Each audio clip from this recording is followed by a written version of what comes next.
still morning. Good morning. Last but least, I am Kevin Carman. I'm Dean of the College of Science at LSU, and I'm also a parent and an educator in Louisiana, and I speak to you in all of those contexts today.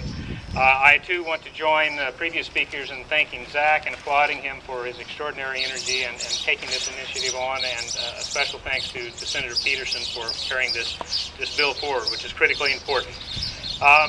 I'm going to repeat a few things that you've heard and maybe introduce a couple of new thoughts to consider.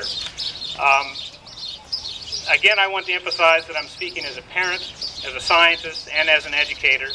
And in all of these capacities, I'm deeply concerned that my children and all of the children of Louisiana receive a high-quality education that includes a current and compelling curriculum of the sciences and all other disciplines. The Science Education Act undermines that objective, and the teaching of evolution in particular, and I'll focus my remarks particularly on evolution. The proponents of the Science Education Act apparently feel that biology can be taught and understood in the absence of evolution. I beg to differ.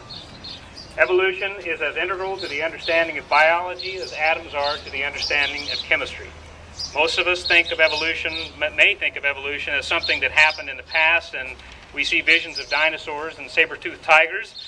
And when we think, and indeed that is certainly part of it. But evolution is also a vibrant component of biology and of our life today. Evolution allows us to understand why harmful bacteria, mosquitoes, and weeds inevitably develop resistance to antibiotics, pesticides, and herbicides. It helps us to understand why our own DNA is largely a junk pile of dysfunctional genes that have accumulated over millions of years. It helps us to understand the ecological consequences of disasters such as the Gulf oil spill.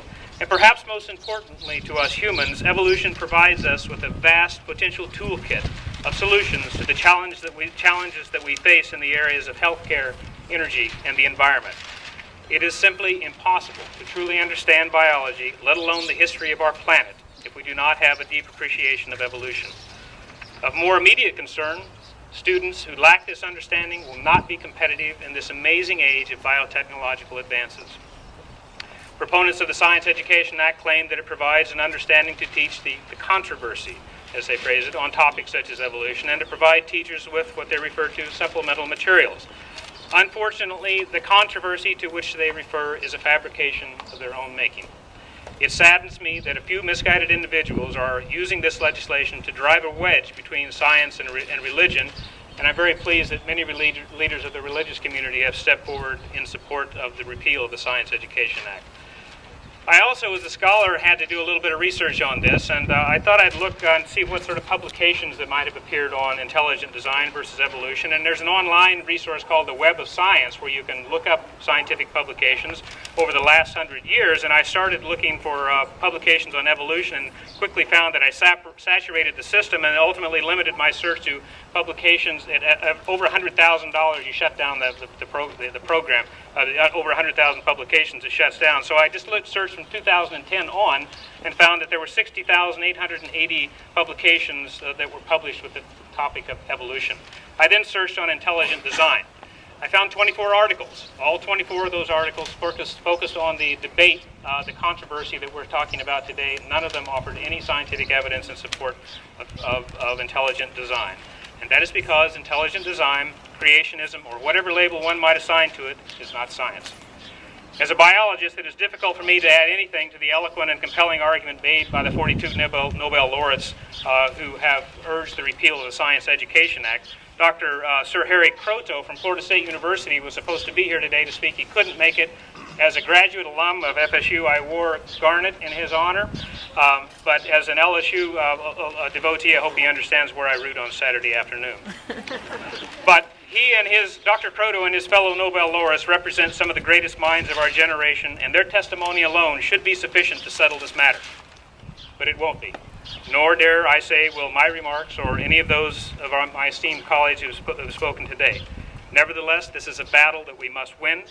I therefore urge all of our elected officials in the legislature, as well as Governor Jindal, to do what is right for our children and the best interests of our state and nation. Support Karen Carter Peterson and Zack Kopplin and Senate Bill 70 and abolish the Science Education Act. Thank you. Woo-hoo!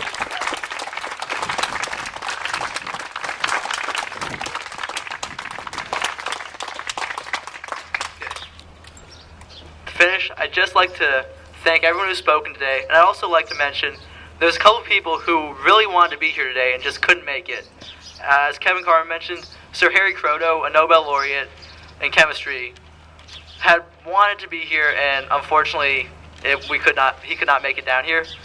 We also had Reverend Welton Gaddy, who is a Baptist minister from Monroe, and also the president of the national organization Interfaith Alliance, who expressed he's been a strong supporter of the repeal, and he wishes he could have been here to support us. Now, thank you all for coming down here, and what we need to do is tell our legislators to repeal this law, because we can repeal this law. We have a lot of work to do. Thank you, Karen. But we can repeal this law. You want to say? As Zach mentioned, I want to thank him again.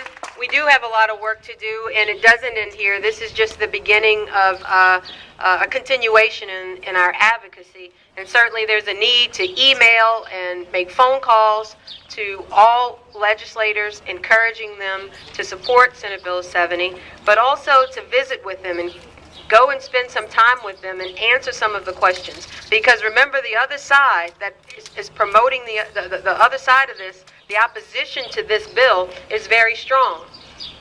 It's a social issue that many legislators are getting pressure to support. Now, where are they going to stand? On the side of science, on the side of the Nobel laureates, on the side of the biologists and the scientists at LSU, our flagship that we say we support? Or are you going to stand on the side of 24 articles? I'm with the 60,000. What we have to do is get to them, spend time with them by phone, in person, and emails, laying out the legitimacy of these arguments and the need to move Louisiana forward and to stand strong with us. Before, we're going to give you enough notice when the bill gets scheduled, so that we hope that all of you can be there in the committee hearing. And maybe we will be able to get others to come, and some of those Nobel laureates to come and testify in the committee. So we'll give you ample time. But don't stop here. This is merely one point in our advocacy. But thank you again for being here. We really appreciate your support. Thank you.